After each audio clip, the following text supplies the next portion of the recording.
Hey everybody, I'm Daniel, you're watching Play the Game HQ, and we are back to talk a little more about Everbloom. Now, we did a full preview of this video, so if you want to see a full breakdown and kind of a walkthrough of how the game plays, you can watch our full preview video. But in this video and a couple other videos we're going to be putting out, we want to go into a little bit more of the nuance of the game, some of the more kind of strategic decisions and strategic elements of the game that set it apart from your typical worker placement game. We're going to do that over 3 videos so we can really drill down into a specific element of the game in each video and keep them shorter and a little more streamlined. So in this video, we're going to be talking about the cards and the bidding part of the game, the area control part of the game, and how it's a little bit different than what you might be used to in an area control game. Typical area control, at least in my experience, you're trying to win cards. You're trying to outbid the other players. You're trying to have the most workers on a card, control that card, and win it so that you can score it at the end of the game.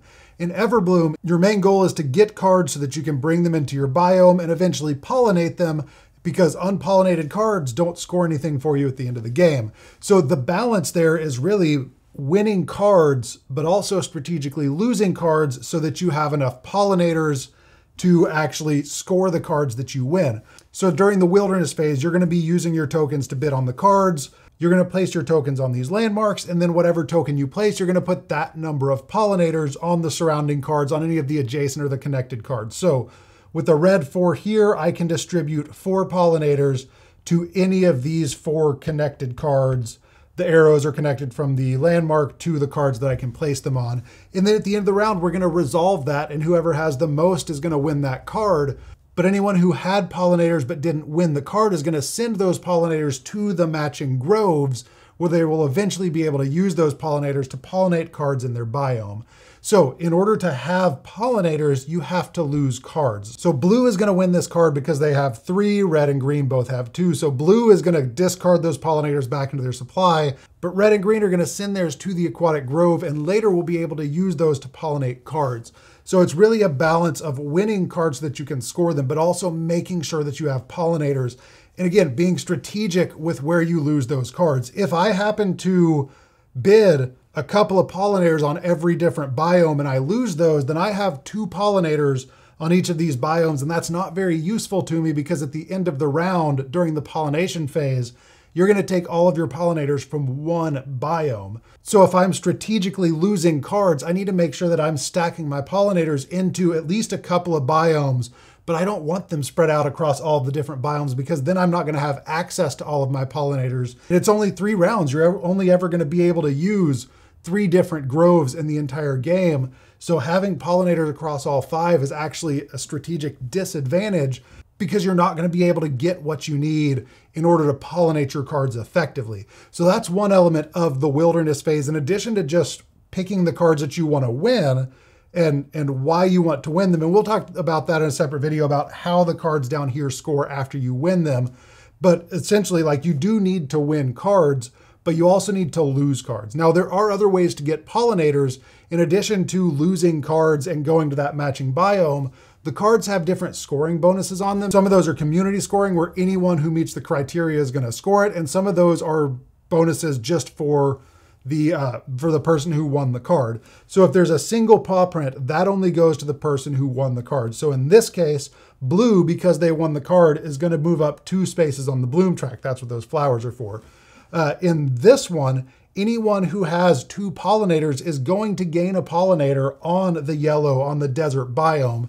So both blue and yellow are going to gain pollinators. So even though yellow is going to win this card and send these 3 pollinators back to their supply, they are going to gain a pollinator on the desert biome just by meeting the criteria of that. So there are ways to get pollinators beyond just losing, but it's not going to be a ton of pollinators. You have to focus on and strategically bid on the cards that are going to get you enough pollinators to pollinate your cards, and also cards to pollinate. So it's really a balancing act. There's really a lot of nuance in how you place your workers, how you bid on different spaces, and just the area control aspect that is different from a lot of area control games, where again, the goal is just to win. If you just win, if you go out and you stack all of your pollinators on a couple of cards and you win every card that you bid on, you will 100% lose the game, because you will not have pollinators to pollinate those cards. And you will have a worthless tableau that cannot score you any points at the end of the game because none of those cards are pollinated.